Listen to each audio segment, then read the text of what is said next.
우리 성경 말씀 시편 119편인 말씀을 읽겠습니다.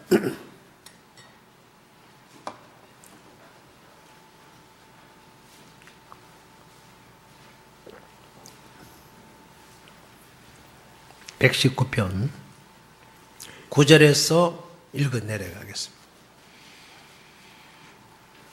구약성경 제 성경은 890페이지입니다. 시편 119편 9절.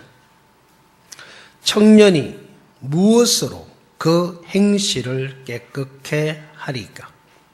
주의 말씀을 따라 삼갈 것이니이다. 내가 전심으로 주를 찾았사오니 주의 계명에서 떠나지 말게 하소서. 내가 주께 범죄치 아니하려 하여 주의 말씀을 내 마음에 두었나이다. 네, 그까지만 읽겠습니다.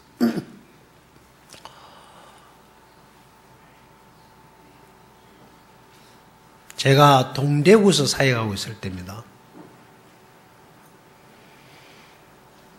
어느 날 제가 이 서부아프리카 지금 많이 다니죠. 이 아프리카를 방문한 적이 있었어요. 그때 아마 조경 목사가 가나에 있을 때인데 중앙아프리카를 개척하고 바로 그 해인지 그 다음에 해인지는 기억이 잘 안 나요. 배상식 선교사께서 중앙아프리카에 개척하러 파송됐을 때인데 4월 달일 기억이 됩니다. 4월 달인지 3월 말인지 정확히 모르죠. 그때쯤 됐는데 가나에 와서 수양회를 하고 그 다음에 카메론에 가서 수양회를 하고 중앙아프리카를 들려서 집회를 하고 돌아오는 일정으로 준비를 했어요. 뭐 그때 당시만 해도 뭐 이제 이런 어떤 인터넷이 잘 발달이 안 돼가지고 잘 안 되고 그냥 전화도 그냥 우리가 그 카톡 자체가 안 되고 070 전화를 걸어도 연결이 잘 안 되는 그런 시절이었었어요. 일반 전화기 너무 비싸고 그래서 이제 어떻게 이제 해가지고 연락을 하고 하면서 이제 뭐 일정 스케줄을 잡았는데 여행사에서 스케줄을 잡아도 이 이제 카메론에서 중아프리카 넘어가는 와카토는 비행기가 아마 잘 못 잡았었어요. 그래서 어쩔 수 없어서 현지에 있는 사역자들에게 연락을 해서 이제 비행 일정을 잡아달라고 이제 부탁을 했었습니다. 그래서 이제 가나 행사를 마치고 이제 카메론을 넘어갔다가 다시 이제 카메론에서 가나로 돌아와야 되는데 이게 이제 왕복이에요. 그리고 이제 카메론에서 중아프리카 갔다가 다시 카메론 돌아왔다 카메론 다시 이제 가나로 오는 이런 일정으로 좀 움직였는데 제가 이제 한국에서 가나 왔다 갔다 하는 비행기는 여기서 여행사에서 끊으면 되는데 그 다음에 가는 비행기를 끊을 수 없어서 가나에서 카메론 가는 비행기는 조경 목사님에게 부탁을 했고 카메론에서 중아프리카 갔다 오는 비행기는 그때 당시 김영상 목사에게 부탁을 했어요. 제 기억에 정확하지는 않습니다. 기억에 카메론에서 중아프리카 갔다 오는 비행기 300불이 넘지 않았다는 기억이 납니다. 286불인지 하여튼 그 정도밖에 안 됐었어요. 그리고 가나에서 카메론 갔다 오는 비행기도 비행기 표값이 300불이 넘지 않았었습니다. 그래서 제가 그때 어떻게 뭐 돈을 보낼 수 있는 길이 없어가지고 내가 도착을 해서 표값을 줄 테니까 그래서 나껏 내하고 그 다음에 같이 카메론 넘어가는 일행 그 다음에 카메론에서 중앙아프리카를 갔다 오는 일행 티켓비를 내가 다 지원해 줄 테니까 미리 표를 좀 끊어 놓았으면 좋겠다. 그래서 이제 여권 사본이죠 해서 보내주고 이제 표를 끊어 달라고 부탁을 하고 끊었습니까? 예, 끊었습니다. 고맙습니다. 라고 전화 통화까지 하고 이제 갔어요. 갔는데 가나서 행사를 잘 마치고 이제 카메론을 넘어갔습니다. 카메론까지 가는데 문제가 없었어요. 왜? 표가 끊어져 있었으니까. 카메룬에 도착해서 이제 저녁 집회를 하고 그날 저녁에 잠자기 전에 김 목사 조합에 가는 비행기표 끊었습니까? 아, 예, 목사님 끊어놨습니다. 아, 그렇습니까? 수고했습니다. 고맙습니다. 하고 이제 그 다음날 오전 행사를 마치고 오후에 다시 물었어요. 아이, 목사님 걱정하지 마십시오. 다 준비해놨습니다. 예, 알겠습니다. 그리고 이제 전날 저녁 마치고 또 물었습니다. 확실하대요. 그래서 그 다음날 이제 하루 지나면 그 다음날 가야 되는데 제가 새벽에 말씀을 마치고 김 목사 티켓 한번 볼 수 있습니까? 라고 물었어요. 아, 예, 목사님 걱정하지 마십시오. 이따가 보여드리겠습니다. 아, 예. 그리고 이제 오전 집회를 마쳤는데 안 보여주길래 딱 붙였어요, 제가요. 내놓으라고. 그때서야 하시는 말씀할 표가 없다는 거예요. 왜? 안 끊었대요. 왜? 대답을 안 해요. 그래서 예약은 했습니까? 물으니까 예약이 안 돼 있어요. 그날 오후에 불이 났게 표를 끊으려고 알아보니까 300불이 안 되는 비행기 티켓 값이 1인당 왕복 2,000불이 넘어요. 거의 3,000불에 가까운 돈을 줘야만 갔다 오는 거예요. 왜냐 물으니까 외국인이라서 비싸대 또요. 참 희한한 동네다. 그래서 그때는 가져간 돈도 여의치가 않아가지고 중아프리카 가서 줄 돈, 집회할 때 쓸 돈을 남겨놓고 계산을 했어요. 3명이 넘어가야 되는데 그 3명이 갔다가 올라가니까 갖고 있는 돈으로는 역부족이에요. 그래서 돌아오는데 그러면 돌아올 때는 육로로 오자. 다 마쳤으니까. 육로로 오자. 육로로 오면 너무 좋대. 그러냐. 알았다. 힘들지만 육로로 오자. 길이 없었어. 가져간 돈이 없었어.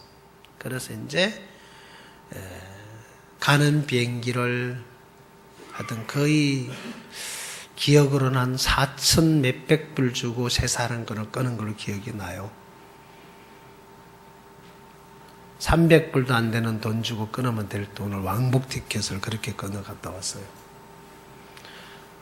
마치고 이제 행사를 마치고 돌아오는데 끝나자마자 긴장이 풀려서인지 모르겠지만 하루 저녁 집회를 하고 나면은 목에 손을 얹어서 쑥 훑으면 손바닥이 시커멓게 모기가 나와요. 그렇게 모기한테 헌혈을 해야만 집회가 되는 그런 날씨였고 그런 장소였었습니다. 딱 끝났는데 몸 상태가 너무 안 좋은 거예요. 말라리아가 왔어요. 거기에다가 타이포드까지 왔고 그래서 돌아오는 길에 새벽에 출발해 돌아오는데 차를 대서 돌아오는데 국경도시까지 그러니까 쉽게 말하면 중앙아프리카를 넘어서 카메룬을 오기 전 국경도시까지 오는 데까지가 시간이 거의 한 10몇 시간 걸린 것 같아요. 저녁 아침 새벽 3시인가 출발해서 국경도시에 도착하니까 6시 반 가까이 됐는데 문을 닫아버렸더라고요. 그래 왔는데 오다가 제가 죄송합니다 하면 설사를 한 30몇 분을 한 것 같아요. 너무 머리가 아팠어. 아예 도로에 들어 누워서 뒹굴었어요, 제가요. 너무 괴로워서. 좀 표현을 하자면 도끼로 이마를 확 찍고 싶을 정도로 고통스러웠습니다. 먹으면 토하고 먹지도 못하고 그렇게 이틀을 고생하다가 돌아왔었어요.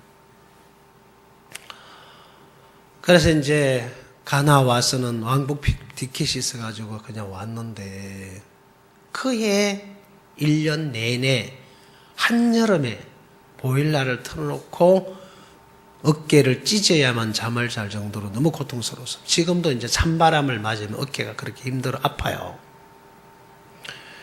그때 너무 이제 몸이 안 좋아서 어떤 모치님의 소개로 어떤 병원에 가서 검사를 하러 갔는데 검사를 해보니까 말라리아가 체크가 안 돼요.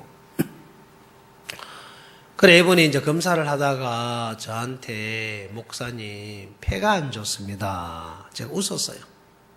좋다고. 아니라고. 안 좋다고. 그래가지고 이제 제가 26살 때, 24살 때 폐결에 걸려가 죽다 살아나가지고 아마 폐가 안 좋을 겁니다. 그러면 괜찮습니다. 하면서. 그리고 이제 제 아내를 검사를 해줬어요. 그 기계로. 그러다가 이제 이분이 갑자기 이 얼굴 표정이 싹 가시더라고요. 저한테 목사님, 현재 제가 이 분야의 의사가 아니기 때문에 속단을 못 내리겠는데 내일 아침 무슨 일이 있어도 큰 병원에 가서 이 부분에 조직 검사를 꼭 해 보셔야 됩니다. 문제가 있습니다. 이야기를 할 듯 말 듯 할 듯 말듯 매번 망설이다가 이야기를 안 해주시더라고요. 그분이 그 부분의 전문 의사였었어요. 그래서 당신이 환자를 수술해서 항암 치료까지는 시키는데 그들이 결국은 죽어가는 문제 앞에서 의사의 양심의 고통과 괴로움을 느끼다가 모든 걸 그만두고 대치의학을 공부하셨던 분이에요. 그분을 이제 그날 아침에 가서 오후까지 막 그분하고 실갱이를 좀 했어요. 자꾸 날고 사장님이라고. 나 사장 아니라고. 그 뭐 하냐고. 그냥 건달이라고. 논팽이라고. 그러지 말고 사장님 아니라고. 그리고 한참 하고 있는데 누가 왔어요. 목사님 이래서 들통 나버렸죠. 그래서 이제 제가 구원받은 간증도 해드리고 이 IYF에 활동하고 있는 이야기도 해드리고 하면서 이분이 장로교회 일반 장로교회 장로님이신데 그렇게 저를 좋아했어요.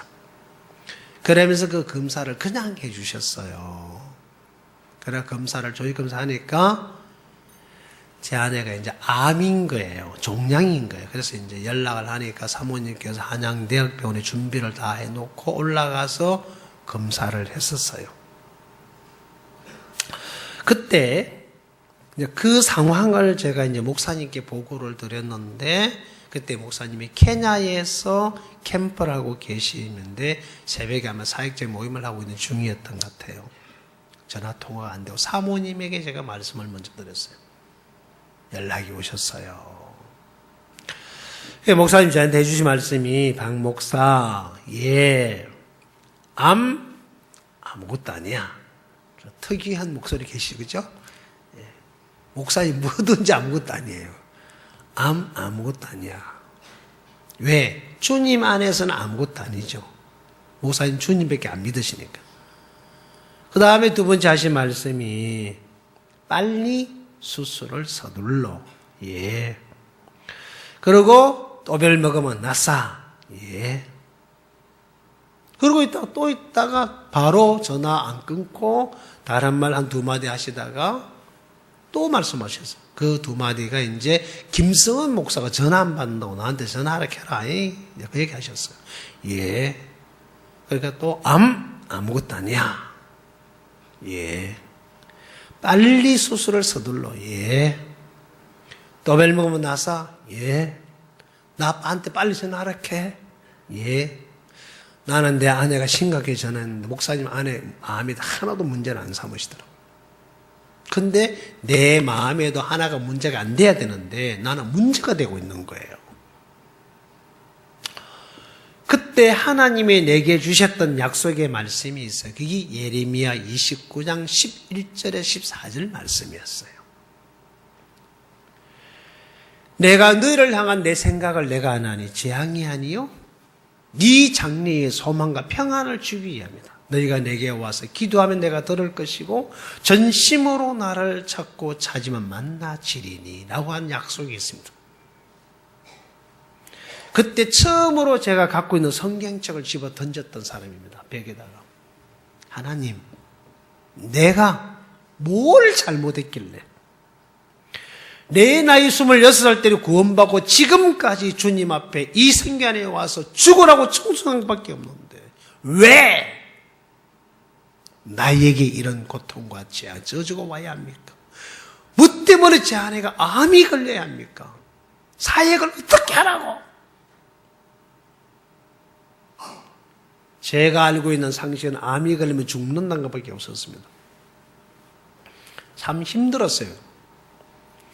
그때 내게 주셨던 말씀이 이 예레미야 29장 11절 14절 말씀인데요. 그 말씀은 제가 평상시에 외웠다든가 평상시에 교제할 때 썼던 말씀도 아니에요. 제가 메모를 해뒀던 말씀도 아니고요. 저는 제가 메모한 거 전부 노트했기 때문에 딱 정리되어 있기 때문에 알아요. 어떤 말씀은 거의 100번 이상 적었던 말씀도 있어요. 아니에요. 근데 그 말씀이 내 마음에 치고 들어왔었어요. 참 신기한 거는 그날 이후부터 하나님이 제게 은혜를 베풀어 주셔서 지금 제 아내가 건강한 몸으로 내 곁에서 복음을 위해서 함께 살고 계세요. 10년쯤 됐을 10년 지났는가 그래도 됐겠죠? 시간이 많이 흘렀습니다. 자, 하나님이 우리에게 주시는 약속의 말씀들이 있는데요. 그 말씀을 우리가 설교를 들으면 다 아는 얘기입니다. 맞죠? 읽어도 다 아는 얘기고요. 그 다음에 여러분이 모여가지고 교제를 받을 때도 다 아는 얘기예요. 그래서 너무 시들해요. 그러니까 말씀을 다 아는 얘기니까, 아이고, 오늘도 또 그 말씀이냐 하고 앉아가지고 이제, 졸기 바쁘고 팔짱 끼고 엄한 생각이 바빠요. 왜? 알고 있는 말씀이니까 그 말씀이 어느 듣다 아이고 오늘은 헤매고 계시네 이러고 앉아 듣는 거예요. 그러다 보면 이제 말씀이 마음에 들어와서 아무 일을 못 해줘요. 60년 전에 먹었던 밥 오늘 아침 먹을 때 너무 맛있더라고요. 50년 전에 먹었던 밥 오늘 아침에 먹을 때도 똑같이 맛이 있더라고요. 왜 그럴까? 신기해요. 이 밥이 질리면 못 먹을 텐데, 그죠? 몇십 년을 먹어도 너무 맛있는 게 밥이에요. 먹어도 안 질리는 게 밥이잖아요. 그죠? 그걸 먹고 나면 막 힘이 나요. 눈알이 돌아가고, 힘이 나고, 막 생기가 돌고 그래요. 자, 그 밥이 맛이 없으신다. 그러면 주님 앞에 갈 날이 가깝겠죠? 어쨌든 나이 드신 분들 밥을 많이 드십시오. 제 아내가 늘 날보고 밥 많이 먹으라고 뭐라 그러는데 밥을 많이 먹어야 되는 것 같아요. 오늘 아침에 밥 한 그릇 다 먹고 왔습니다. 자, 이 음식은 오랜 세월 동안 같은 음식을 같은 반찬을 늘 먹는데도 그게 그렇게 맛이 있는 거예요. 땡겨요. 좋아요. 그런데 우리는 아는 말씀을 들으면 너무 시들하고 시시하고 마음에서부터 말씀에 대한 거부가 형성이 되기 시작해요. 자, 귀로 듣는 말씀은 그렇겠죠? 마음으로 듣는 말씀은 전혀 다를 거라고 여러분에게 저는 이야기를 하고 싶습니다. 왜? 내가 마음으로 들어보니까 전혀 달라요.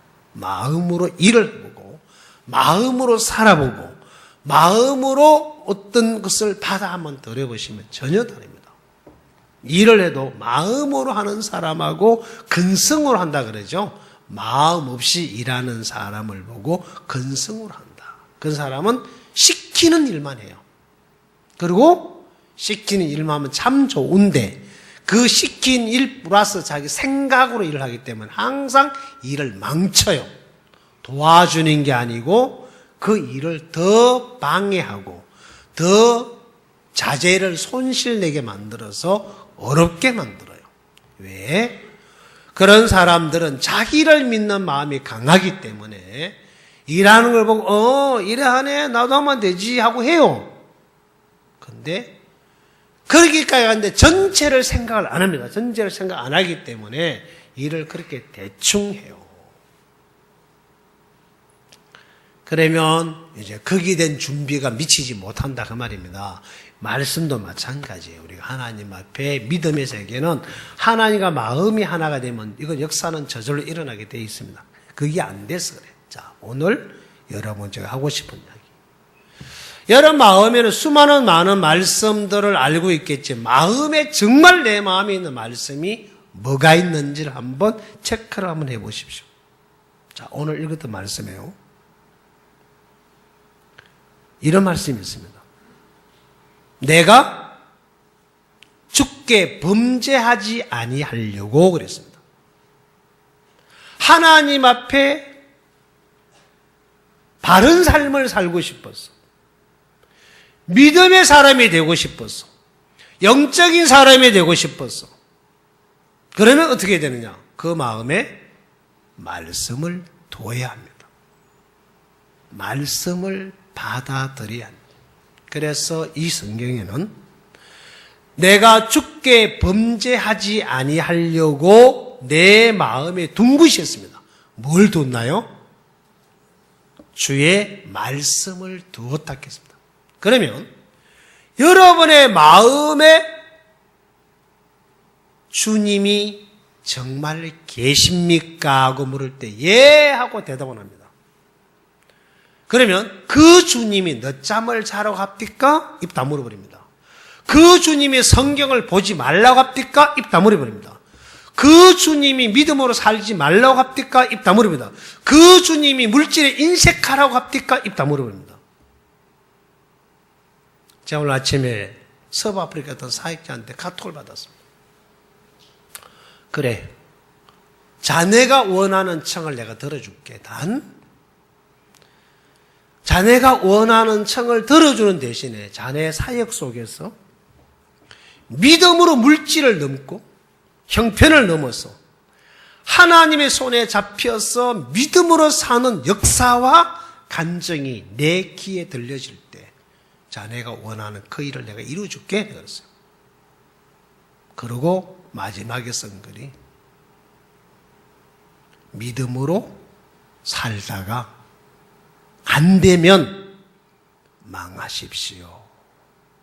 나는 선교사님이 망하는 걸 보고 싶습니다. 하나님이 계시면 망하고 싶어도 못 망하죠.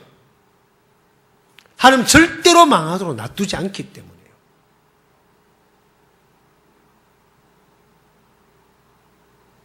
정말 하나님이 나를 도우신다면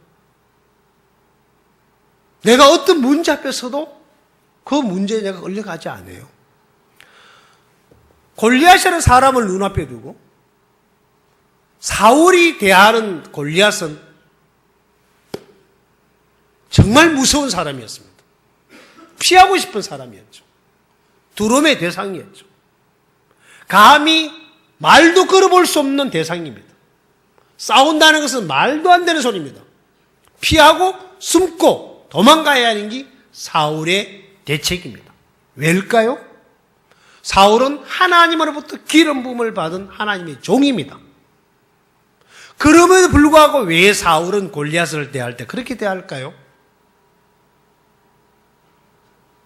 기름 부음도 받았고 이스라엘 왕이고 하나님으로부터 분명히 세움을 입은 건 사실이지만 사울의 마음에는 하나님의 말씀이 존재하지 않기 때문에 그건 항상 자기 눈으로 보고 자기 귀로 들은 거, 자기가 감각한 세계를 믿지 말씀을 안 믿습니다. 반대로 다윗은 골리앗 앞에 어떤 삶을 삽니까?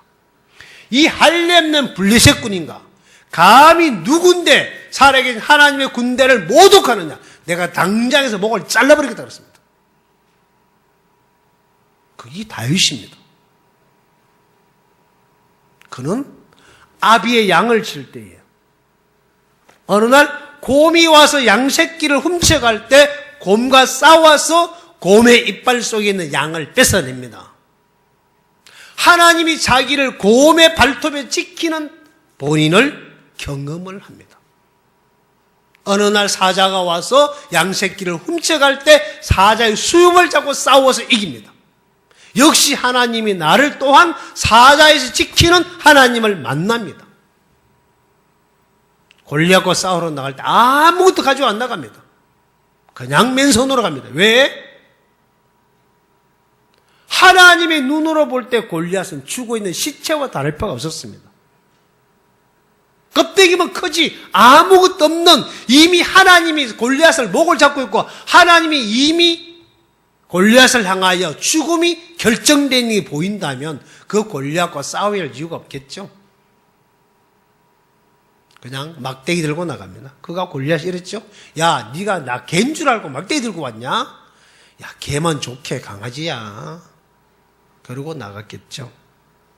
그래서 하는 말이, 너는 칼과 단창으로 내게 오거니와 나는 만군의 여호와 이름으로 네게 가노라. 이 전쟁은 여호와께 속한 것이다. 네 전술, 네 계획, 네 실력, 네 칼창에 전쟁이 결정되는 게 아니다. 하나님에 속해 있는 거다. 너는 죽었다 이놈아. 자, 하나님 안에 있는 골리앗은 이미 죽은 인간입니다. 사울은 자기가 세워져 있기 때문에 하나님의 세계를 보는 눈이 없습니다. 믿음이 없는 거죠. 마음의 말씀을 두고 사는 사람, 다윗 같은 사람, 기름 부음을 받고 분명하게 세움을 입은 사실이지만 마음에는 하나님이 없습니다. 누가? 사울에게는. 그게 여러분과 저하고 다른 점이에요. 여러분도 구원받고 나도 구원받았습니다. 그러나 여러분 마음속에 하나님이 살아 계신다면 여러분 말씀을 믿는 믿음으로 어떤 문제든지 치고 나가서 싸워서 이길 수 있지만 그 믿음이 없기 때문에 여러분이 가능한 문제 앞에서는 치고 나가지만 여러분이 불가능하고 여러분 도저히 안 된다고 하는 생각 속에서 주저앉아버리고 돌아서고 피해갑니다. 왜 부딪히지 못할까요? 자신이 없습니다. 안 될 게 뻔하니까 피하는 거죠.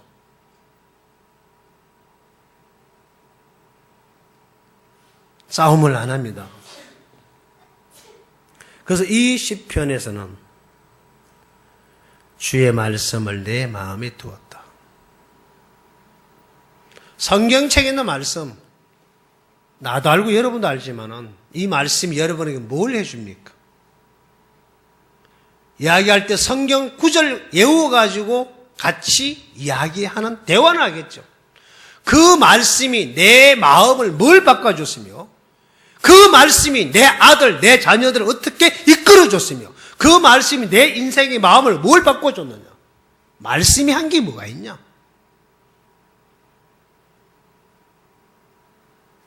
성경은 하나님께서 하신 이야기만 기록되어 있습니다. 그러면 이 말씀을 믿는 여러분과 내가 이 말씀이 내 안에서 어떤 일을 하고 있느냐. 자, 시편 107편 10절부터 제가 한번 읽어 내려가 보겠습니다. 한번 펴보십시오. 107편 10절에 보면요, 이런 말씀이 있습니다.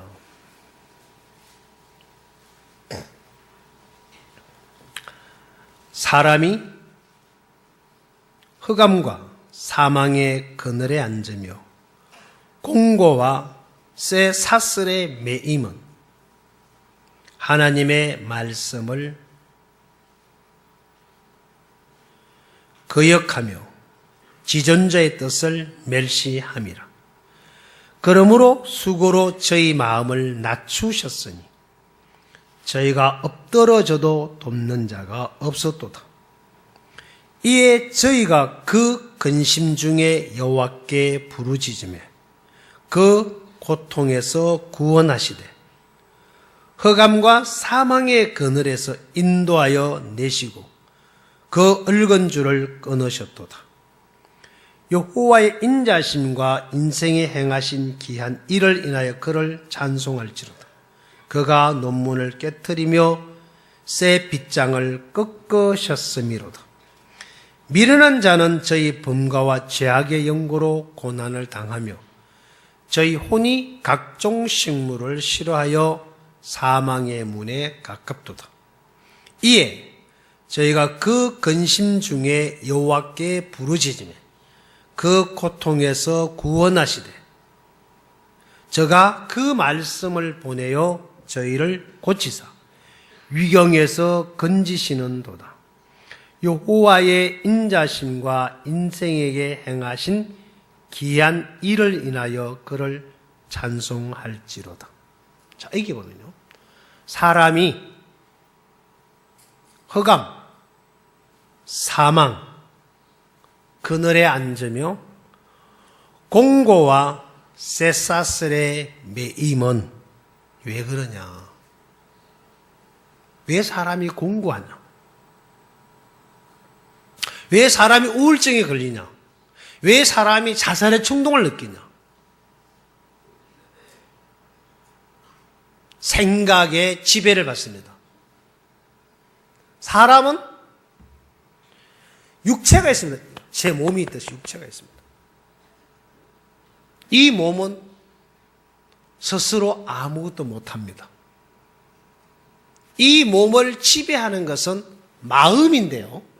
우리는 마음을 하트 표시를 합니다. 마음인데 이 마음을 컨트롤하고 마음을 지배하는 것은 영입니다. 신, 영. 영은 두 종류가 있는데요. 하나는 세상 사람들이 부를 때 착한 영이라 그러고 하나는 나쁜 영, 악한 영이라고 표현을 합니다. 착한 영은 성경에서 말하는 착한 영은 성령을 말하고 나쁜 영, 악한 영은 마귀를 말합니다. 마귀는 사단을 말하고 성령은 하나님을 가리킵니다. 하나님은 일을 하실 때 말씀으로만 일을 합니다. 사단은 일을 할 때 생각으로 일을 합니다. 쉬운 이야기로 요한복음 13장 2절에 보면 가룟 유다의 마음에 마귀가 예수를 팔고자 하는 생각을 넣어줍니다. 그 생각을 받아들인 유다는 3년 반 동안 예수님을 따라다녔던 제자임에도 불구하고 예수를 팔 궁리를 하고 대제사장들과 의논하고 예수를 은 30냥에 팔아 넘깁니다.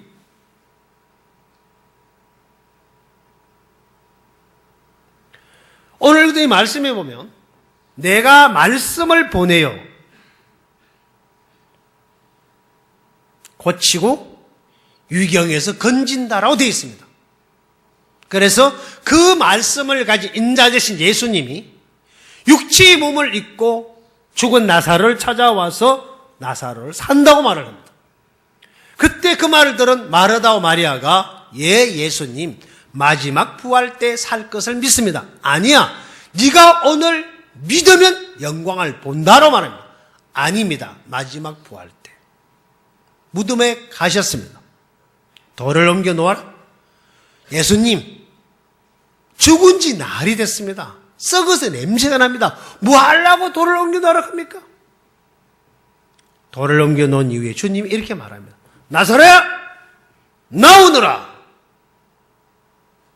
신기한 거는요, 무덤에 갇혀있던 나사로가, 결박됐던 나사로가, 죽었던 나사로가, 썩어서 냄새가 난 나사로가 무덤 밖으로 나와버립니다. 어떻게? 말씀이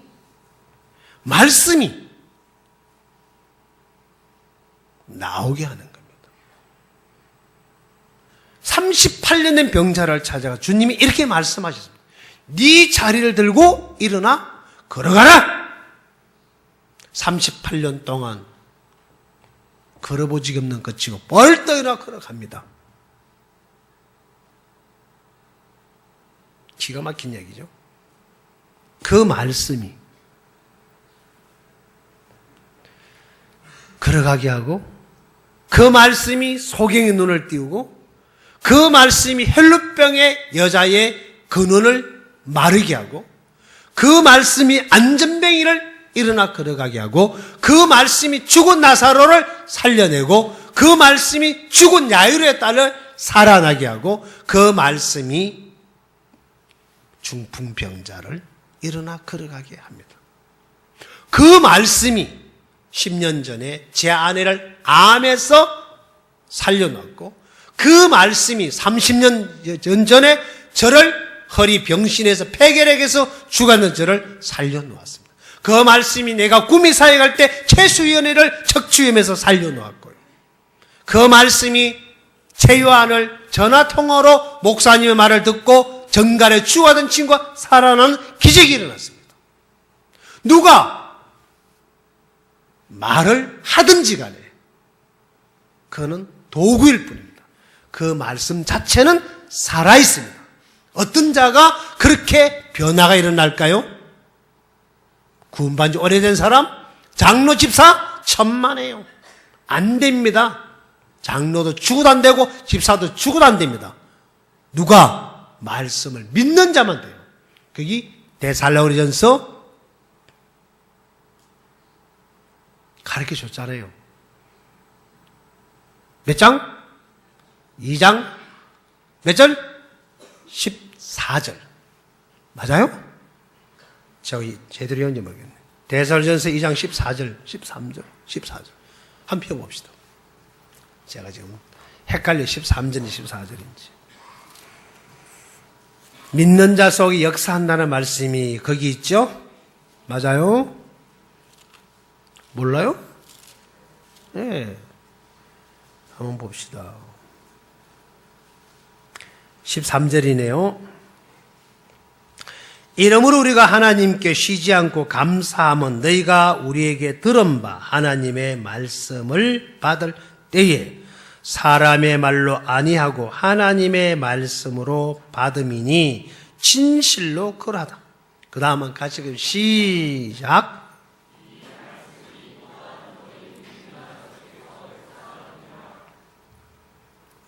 자, 이 말씀이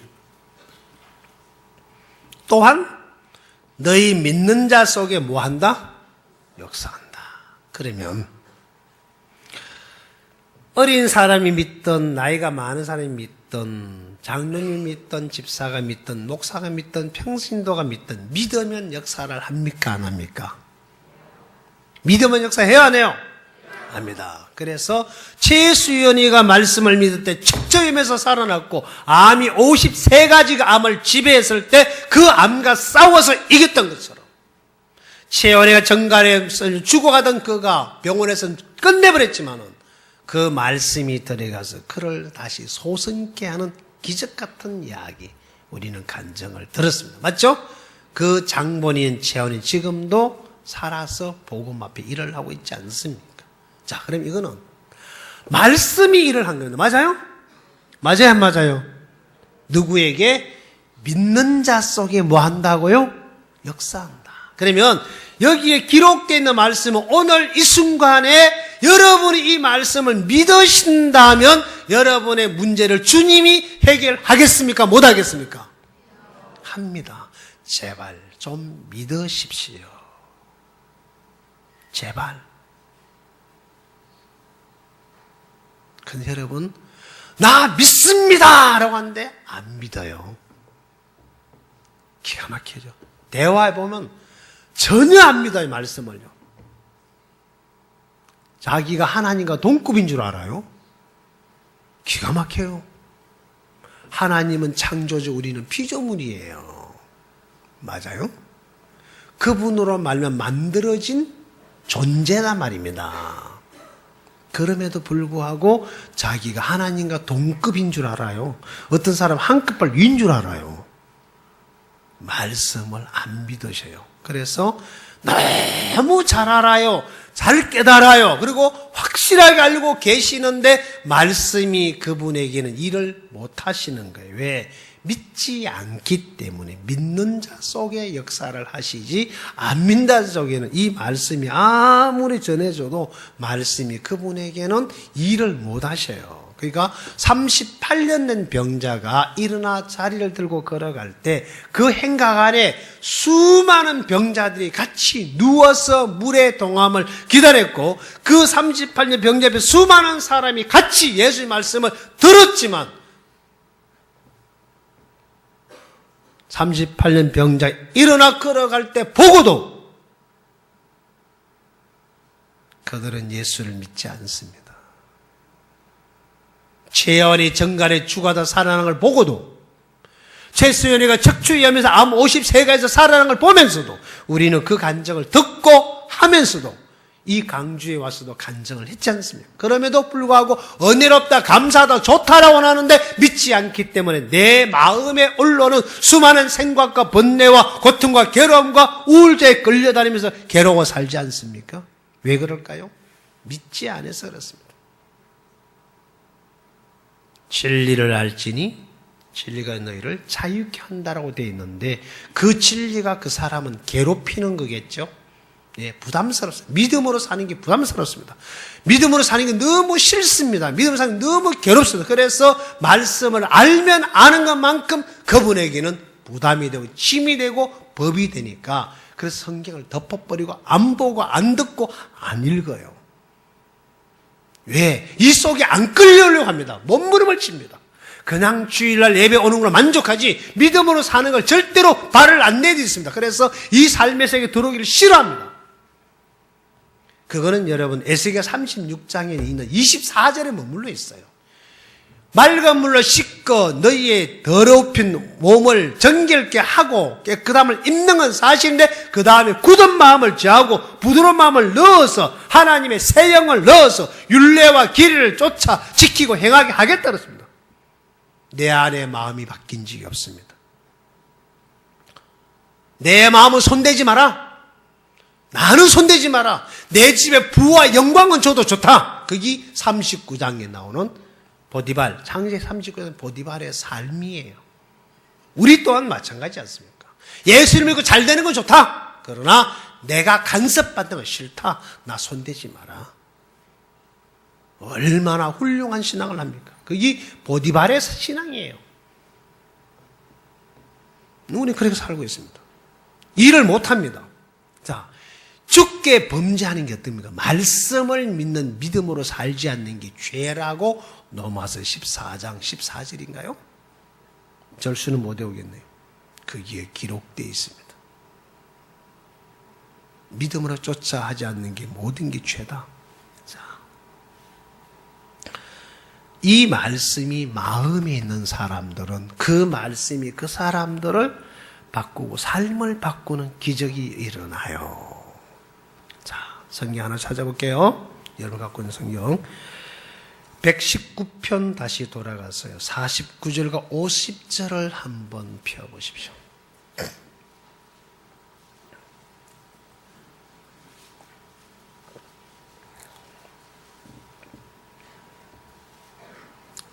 (49절) 50절 49절은 형제들이 읽고 50절은 자매들이 읽겠습니다. 준비되셨나요? 시작.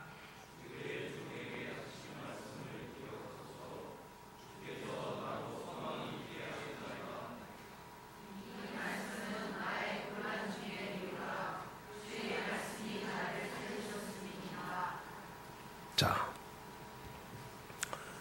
여러분이 말씀을 읽으셨는데요. 이 말씀에 주의 종이 하신 말씀을 기억하소서. 주께서 나로 소망이 있게 하셨나이다. 제가요, 작년이죠, 이제 4월 달에 사무국에 있는 우리 자매하고 코코넛 사무실에 근무하는 자매들을 데리고 서아프리카를 방문했었어요. 마지막 일정이 토고에서 수양회를 하고 행사를 치러야 하는데 딱 첫날 도착할 때 현지인이 운전을 하기를 제가 못하게 했어요. 이동하는 차들이 몇 대 움직이는데 어차피 같이 가는 거니까 우리 선교사들이 운전하면 되니까 시키지 마라. 그러고 났는데 옆에 있는 선교사님이 저를 보고 목사님, 저 형제가 오늘 사고를 냈습니다.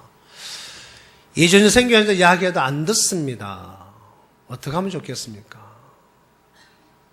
그냥 시키지 마라 했어요. 저는 그거 상관없이 제가 아프리카 사람들 운전 습관을 너무 잘 알기 때문에 결국은 막 저를 설명시키고 설득시키길래 싸우기 싫어서 알겠다. 그래 이제 그날 교회에서 캠프하러 가기 전에 한 학교를 가서 강의하는 시간이 있었습니다. 시내거리니까 갔어요. 마치고 나올 때 또 제가 운전시키지 말라 그랬어요. 말을 안 들었어요. 그리고 또 행사장에 갔다가 돌아올 때 역시 시키지 마세요라고 했는데, 그리고 이제 캠퍼장으로 참석을 했습니다. 제가 불편한 이야기를 숙소에 가서 이야기를 했어요. 왜 말 안 들으시느냐고.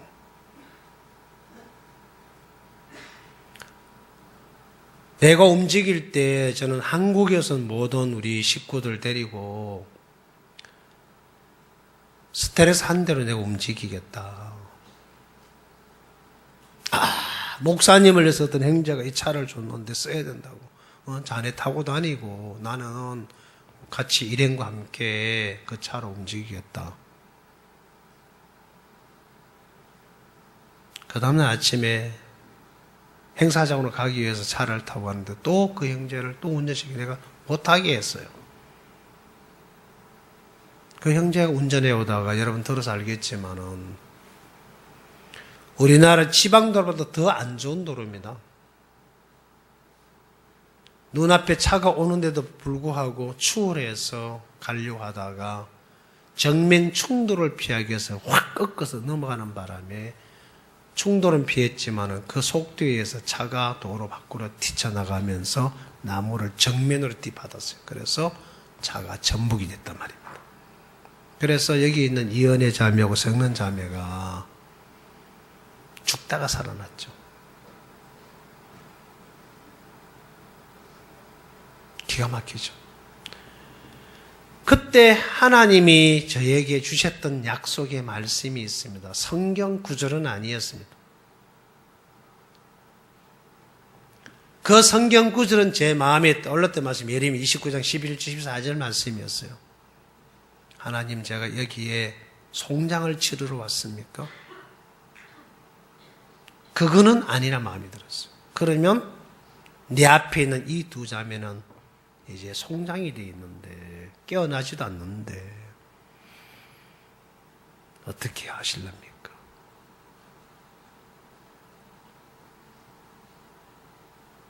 그때 제 마음에 희진아, 네가 생각한 것처럼 이 두 자매에 있는 그런 것이 재앙과 저주가 아니야.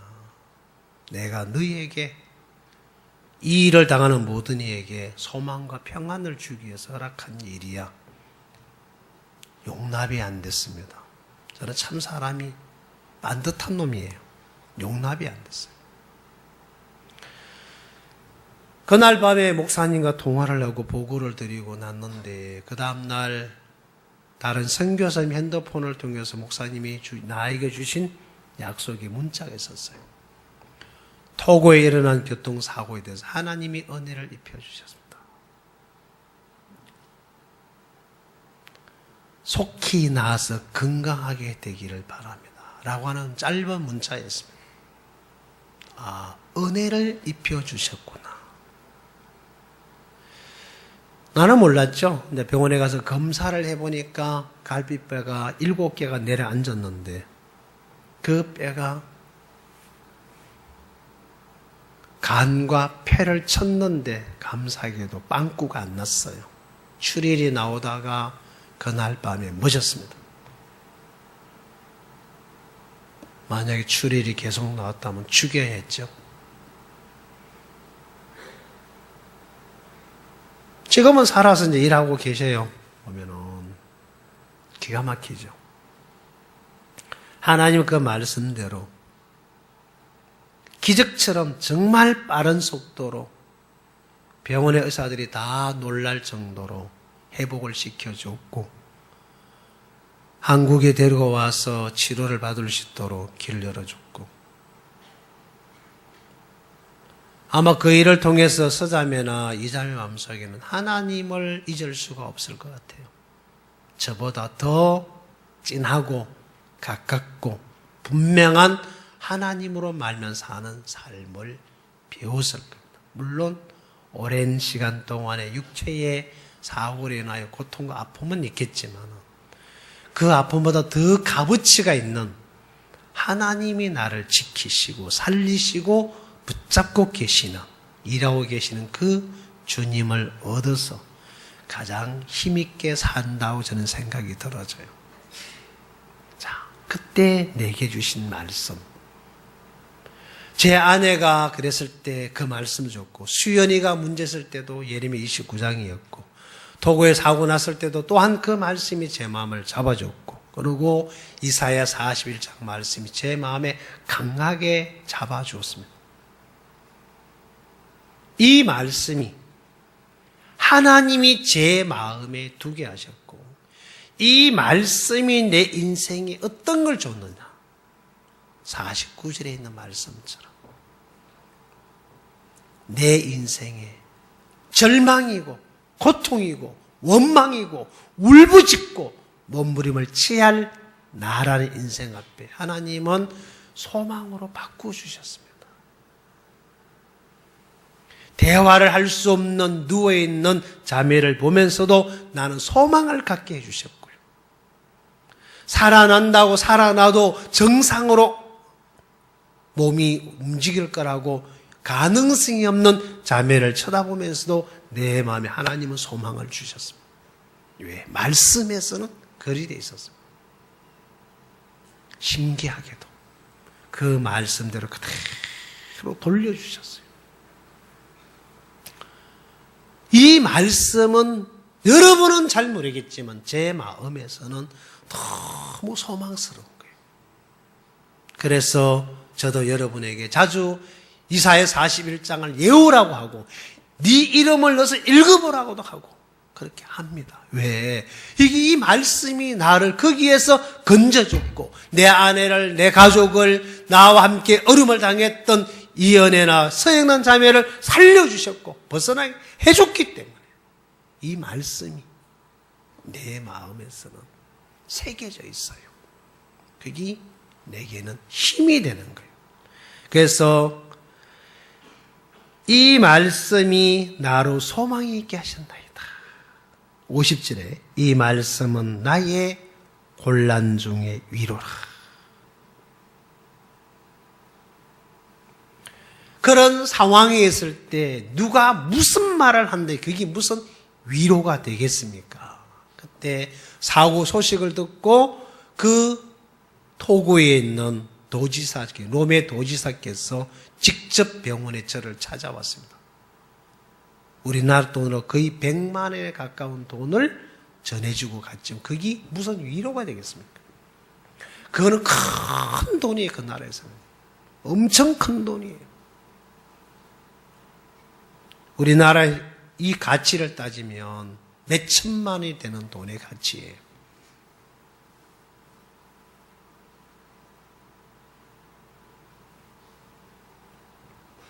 그거는 위로가 안 됐습니다. 말씀이. 이 말씀 안에서 두 자매를 쳐다볼 때마다 내게는 큰 기쁨과 소망이 됐지만 말씀 없이 쳐다보면 우려되고 괴로워하고 몸부림을 쳐야 했었어요. 왜? 형편은 절망적인데 말씀에서는 소망이라고 그랬어요. 이 말씀이 곤란 중에 이루라. 내 마음을 달래주고 위안을 주고 소망을 주고 거기에서 벗어나게 해준 것은 이 말씀이었지 어느 누구의 따뜻한 목소리가 아니었어요. 제 아내가 암에 걸렸을 때도 하나님이 그 말씀으로 제게 소망을 주었고, 수연이가 있을 때도 그 말씀으로 제게는 기쁨과 소망을 주셨고, 그리고 이 말씀은 나를 살려주셨어요. 나하고 연결되어 있는 두 자매를 살려주셨어요. 나하고 연결되어 있던 최수연을 살려줬고, 나하고 연결된 제 아내를 살려줬고, 그 말씀은 나를 살려줬어요. 자, 이 말씀이 나사로를 살려줬던 것처럼, 이 말씀이 혈루병 여자를 살려줬던 것처럼, 이 말씀이 안전뱅이를 38년 병자를 살려주셨던 것처럼, 오늘도 이 말씀이 나를, 우리를 살려주고 싶어 합니다.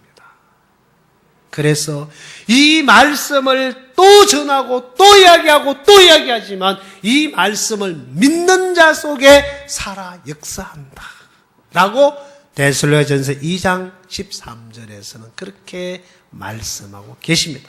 누구든지 믿기만 해라. 그러면 내가 역사해 줄게. 이 말씀을 믿어. 그러면 내가 반드시 믿음대로 이루어 줄게 라고 주님은 말씀하고 계십니다. 우리가 할 일이 뭐가 있습니까? 그냥 말씀을 믿는 거예요. 저는 그거 말고는 뭐 의지하고 믿을 데 없어서 그냥 말씀을 믿은 것 뿐이에요. 말씀이 맞다 이것도 없어요. 그냥 믿었어요. 길이 없었어요. 제게는 방법도 없고 길도 없고 어떻게 할 수 없었기 때문에 제가 말씀을 믿는 것 말고는 길이 없었어요. 그래서 하나님이 그렇게 믿게 만들어 주셨어요. 왜? 내 마음속에 이 말씀으로 위로를 해주고 이 말씀을 살려주기 위해서 하나님이 또 제 마음속에 그 일을 해주신 거예요. 자, 성경에 참 많은 말씀이 있습니다. 여러분, 아무거나 믿으십시오. 마음에 드는 콜라 믿으면 돼요. 백화점에 아무 옷이나 사입으면 내 거요. 그렇죠? 맞아요, 맞아요. 만지고 입어봤다 벗어놓으면 내 거 안 되지만은 돈 주고 사오면 내 거요. 그래야 안 그래요? 예, 네, 그냥 마음에 들면 골라 입어보러. 알겠어요? 입으면 내 거 된다니까요. 아무리 좋은 데 쳐다봐도 침 흘려도 헛방이요. 안 가져오면 내 거 안 돼. 그렇죠? 이 말씀. 하나님이 나에게 일해주고 싶어서 이 말씀을 주셨어요. 왜 여러분이 이 말씀을 너무 잘 아는데 왜 우리에게는 그런 역사가 안 일어날까? 여러분 마음과 주님 마음에 문제가 있어서 그래요. 이 마음의 문제는 믿음의 관계지 내가 부족하고 못나고 이런 게 아닙니다. 말씀에 대한 믿음이 없어서 그래요. 자, 하나님께 우리에게 주시던 이 말씀을 여러분 마음에 새길 수 있는 여러분 되시기를 바랍니다. 성경 하나만 읽고 마무리를 할게요. 여러분 갖고 있는 성경 사무엘상 30장 말씀을 한번 펴보십시오. 구약 성경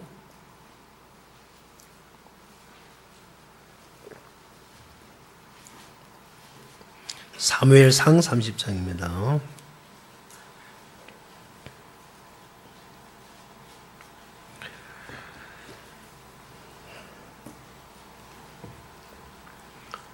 (7절) 말씀부터 읽어 내려가겠습니다. 제 성경은 구약 성경 458페이지입니다. 다윗이 아히멜렉의 아들 제사장 아비아달에게 이르되 청컨대 에봇을 내게로 가져오라. 아비아달이 에봇을 다윗에게로 가져오매 다윗이 여호와께 묻자와 가로되 내가 이 군대를 쫓아가면 미치겠나이까? 여호와께서 대답하시되 쫓아가라.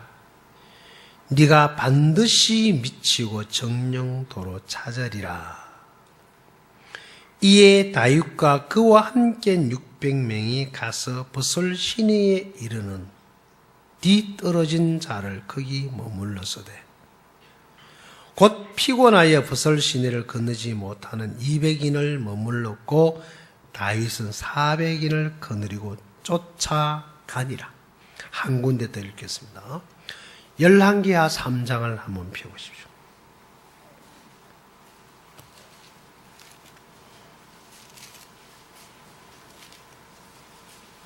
3장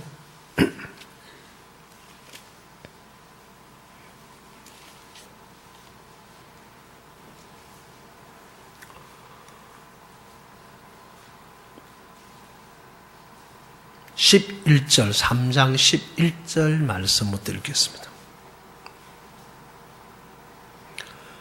여호사밧이 가로되 우리가 여호와께 물을 만한 여호와의 선지자가 여기 없느냐? 이스라엘 왕의 신복 중에 한 사람이 대답하여 가로되 전에 엘리야의 손에 물을 붓던 사밧의 아들 엘리사가 여기 있나이다. 여호사밧이 가로되 여호와의 말씀이 저에게 있도다. 이에 이스라엘 왕이 여호사밧과 에돔 왕으로 더불어 그에게로 내려가니라. 자, 여기에 여호사밧 왕이 문제가 있었을 때 이 문제를 어떻게 대치해 가는 거 보니까 이 문제를 물을 만한 사람도 주변에 없잖아 많이 있을 텐데 이 왕은 다 무시하고 하나님의 종을 찾아 나갔어요. 지금까지는 한 번도 하나님의 종을 찾아본 적도 물어본 적도 관심도 없었던 그가 오직 여호람과 마음을 같이 해서 모압을 치려고 하는 전술과 계획과 시간을 다 협의하고 거기다 마음을 쏟아 살아 오던 그가 결과가 그 두 사람이 의논한 결과 그 결과가 에돔 광야에서 죽음이라는 사실을 현장에서 딱 목격하는 순간에 모든 걸 내려놓습니다. 접어버립니다. 다시는 여호람을 쳐다도 안 봅니다. 다시는 사람의 소리를 듣지 않습니다. 다시는 자기 판단과 자기 느낌과 자기 기분과 자기 감정을 내세우지 않고 모든 걸 접어버리고 오직 하나님의 종을 찾아 나갑니다. 맞죠? 여기에 여호와께 물을 만한 선지자가 어디 있느냐? 그래서 사람에게 무시를 당하고 있는 누구? 전에 엘리야의 손에 물을 붓던 사밧의 아들 누가 했다? 엘리사가 했다. 그 말을 듣는 즉시 뭐라고 말해요? 12절 여호사밧이 가로되 여호와의 말씀이 누구에게? 저에게 있도다. 예. 사랑하는 여러분, 여러분이 왜 예수를 안 믿는지를 좀 설명하고 싶습니다. 여러분이 어려울 때 누구를 찾습니까? 여러분은 이 교회 안에 목사를 찾아본 적 있습니까? 하나님을 찾아본 적 있습니까? 말씀에 답을 얻기 위해서 여러분 밤을 새워가며 성경을 펴놓고 읽어본 적이 있습니까? 하나님 내게 말씀해달라고.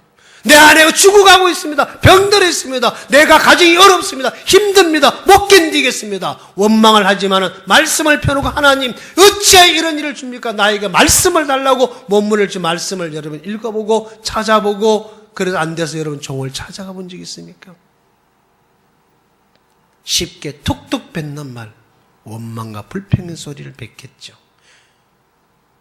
교회를 원망하고 종을 원망하고 불평한 소리를 툭툭 뱉지만은 정말 여러분 하나님을 찾아보신 적 있습니까? 제 인생에 주님을 찾게 참 많은 일을 주셨습니다. 제 아내가 암이 걸렸을 때도, 수연이가 척추염했을 때도, 수원에 갔을 때 그 건물 6,500평이 경매로 넘어간 직전에는 문제를 놓고, 강주에 왔을 때 엄청난 어려운 문제를 놓고 주님을 찾게 만들었고, 하나님은 저에게 참 많은 일을 줍니다. 작년에 한 해는 토고에서 두 자매를 죽은 시체로 만들어 눕혀놓고 하나님을 찾게 만들어주셨습니다. 왜 그랬을까요? 인간 바기지를 그냥 쓰기는 불편하셨어. 또 마음을 도려내고 찢고 깨뜨렸어. 하나님을 믿는 그 믿음을 제 마음에 만들어 주시려고 멀쩡한 두 자매를 그렇게 만들어야만 했었습니다. 왜? 사랑하셨어. 여호와의 말씀이 저에게 있도다. 어디 있을까요? 만물 속에 하나님은 모든 걸 두었습니다. 마음이 낮은 자에게는 보이겠지만은 말씀과 멀어진 사이는 모든 것이 괴롭고 고통스럽겠죠. 이 성경 어디를 읽어도 하나님의 은혜와 감사가 넘쳐난 기록이 되어 있지만 어떤 사람을 읽을 때마다 이 성경은 고통과 괴롭습니다. 법이 됩니다. 어떤 사람은 생명줄이 되는데 어떤 사람 이 말씀이 법이 되어서 몸부림을 칩니다. 38년 된 병자에게는 주님이 생명줄이겠지만 행각에 기대를 두고 있는 사람은 예수님이 굳찮겠죠. 유다의 마음에서는 예수는 죽어 없어져야 할 존재고 팔아먹어야 할 존재였지만 가늠하다 잡힌 여자애는 예수님이 생명줄이었고 소경에도 예수님은 생명줄이었고 38년 병자에게는 그 예수님은 생명줄이었습니다. 38년 병자나 유다나 가룟유다가 뭐가 다릅니까? 마음의 위치가 다르겠죠. 말씀을 들을 수 없는 높고 거만하고 교만한 마음. 몇 마디 하는 성경의 지식을 가지고 하나님을 논하는 어리석은 인간들. 성경은 지식으로 아닌 게 아닙니다. 이 말씀이 마음에 세워질 때 야이로 딸이 병들어 죽어가고 죽었지만 예수님이 그 집에 가기 전까지는 그는 죽음에서 살아날 수 없습니다. 그렇죠? 주님이 가서 그 딸을 살려놓습니다.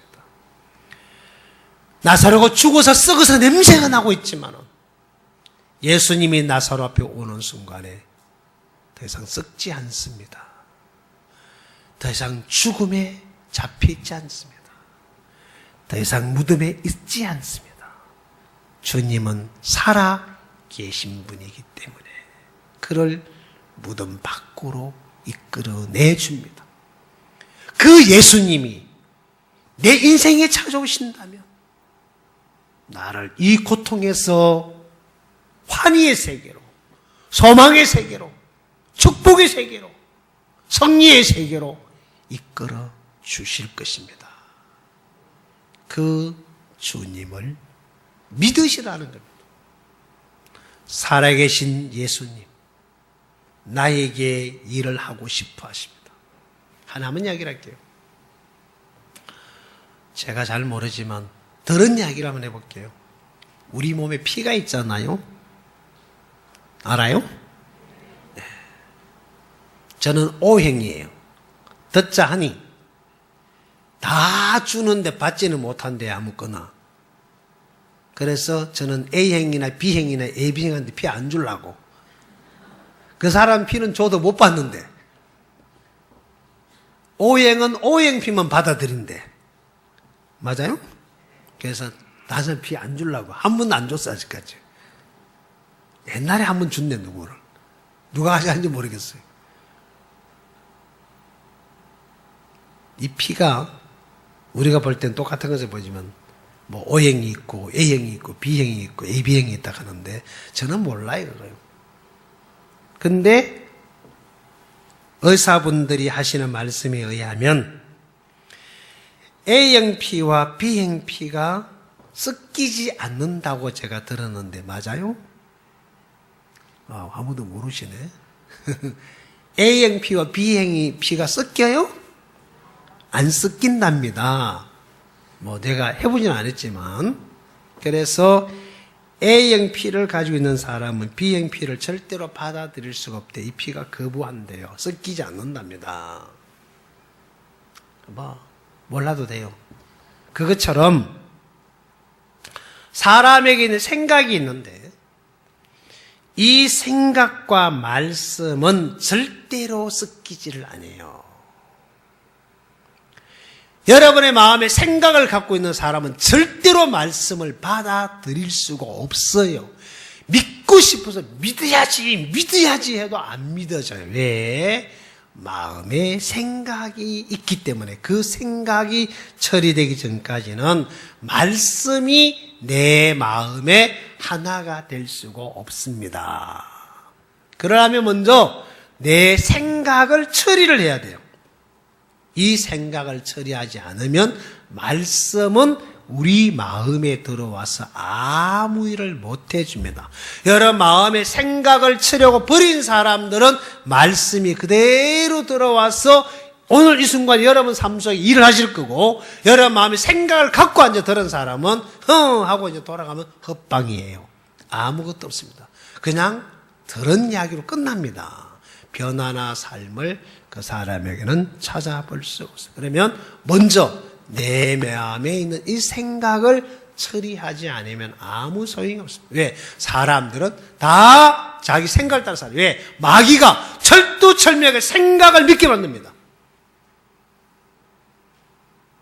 유다의 마음속에 예수를 팔고 하자는 생각을 넣어줬던 것처럼 여러분의 마음에도 오늘 생각을 많이 넣어주셨을 겁니다.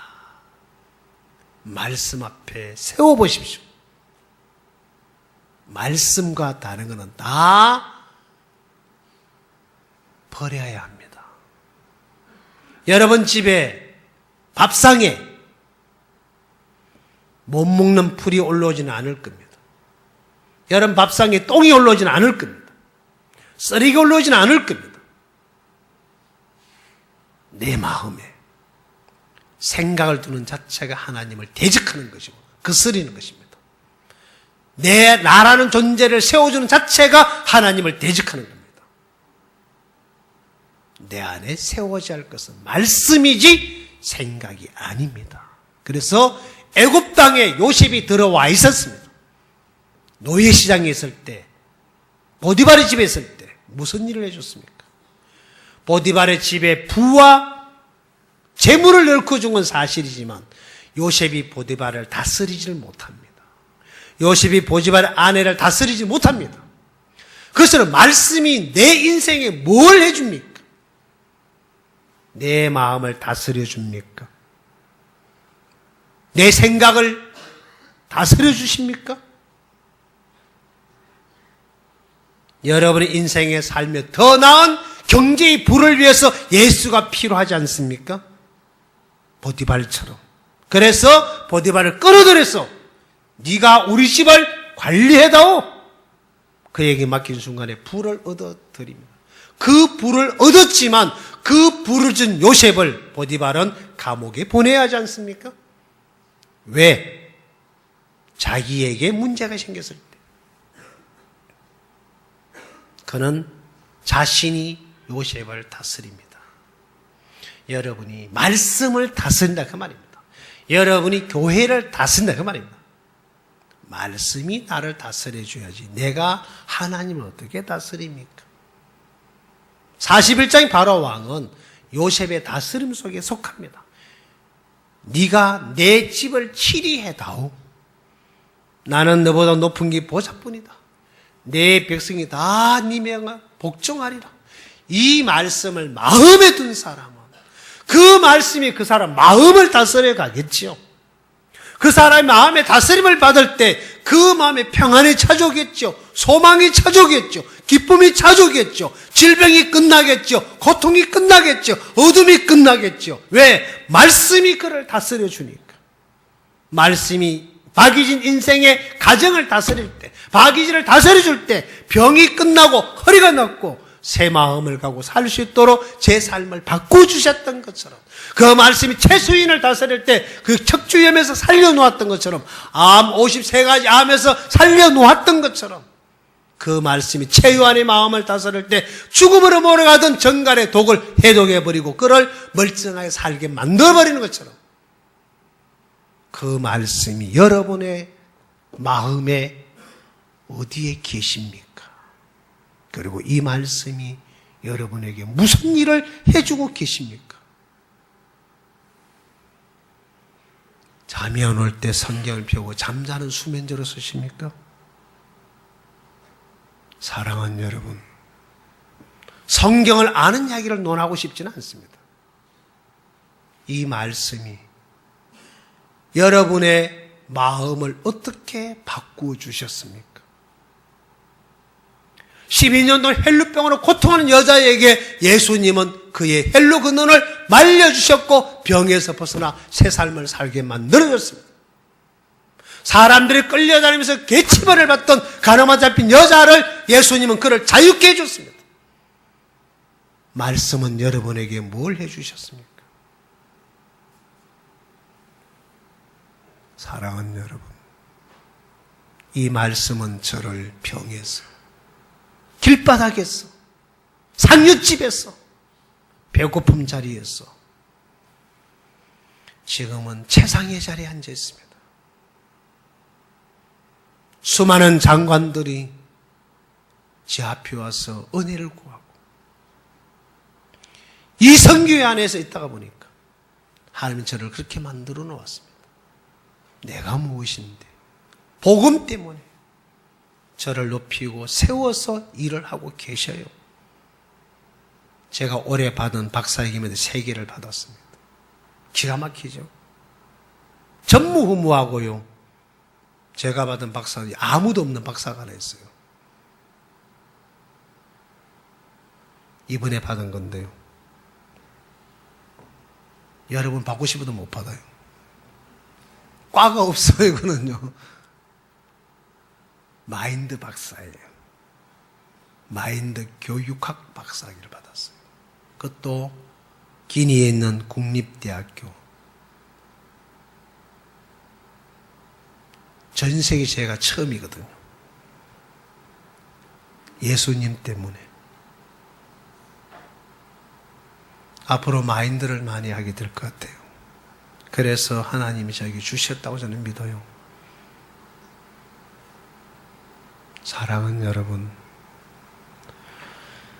이 주님을 마음에 세우고 사는 그 삶 하나가 엄청난 많은 일을 해주셔요. 보디바르 집에 요셉이 들어갔지만 요셉이 보디바르 집에 하는 일이 제한되어 있습니다. 바로 왕에게 요셉은 1000가지 만가지를 도와주세요. 바로에게 속했던 모든 백성과 그 나라를 살려내는 엄청난 일을 합니다. 여러분, 우리가 이 교회 안에 있습니다. 이제 정말 우리에게 필요한 것은 이 말씀에 내가 속하게 될 때, 이 말씀을 내 마음에 받아들였을 때, 내가 주께 범죄치 아니하려고 내 마음에 말씀을 두었다라고 했던 것처럼 바로 왕은 요셉을 세웠습니다. 하나님을 얻기 위해서. 여러분 마음속에 이 말씀을 두신다면, 예수님이 마음의 주인이 되신다면, 그 예수님은 여러분을 그냥 이렇게 고달프고 힘들게 살도록 놔두지 않으실 겁니다. 12년 동안 헬병을 알아누웠던 여자가 예수를 만나기 전까지 고통스러웠지, 만나는 즉시 그의 헬루 근원이 마릅니다. 날 때부터 소경된 친구가 예수님을 만나기 전까지는 소경으로 구구라는 인생을 살아야 했지만 예수를 만나는 순간에 그는 다시 소경으로 살지 않고 안소경으로 살아요. 맞죠? 네, 안소경. 얼마나 감사합니까? 사랑하는 여러분, 예수님과 내가 하나가 될 때, 예수님이 내 마음에 들어오고 내 집에 들어온다면 그 예수님은 내게 있는 모든 문제를 해결해 주실 것입니다. 그분으로 사는 그 삶을 여러분도 살 수 있기를 바랍니다. 기도할게요. 거룩하신 아버지 하나님 정말 고맙습니다. 우리가 참 많은 성경의 말씀도 이해하고 알고 믿지만 내 마음에 주님이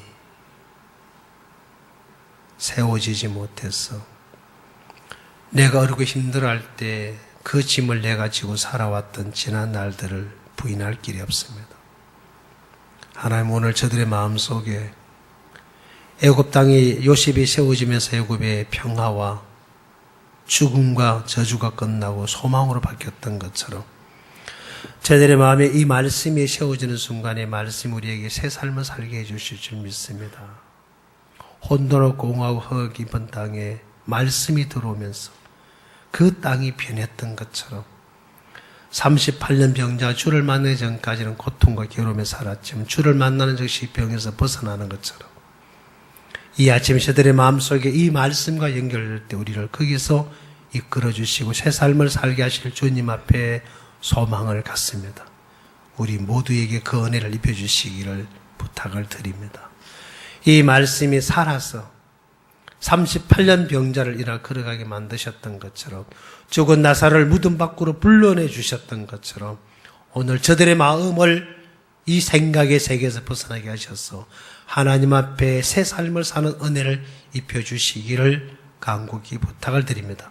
그 은혜가 우리 모두를 축복해 주시기를 부탁을 드리면서 예수님의 이름으로 기도드리옵나이다.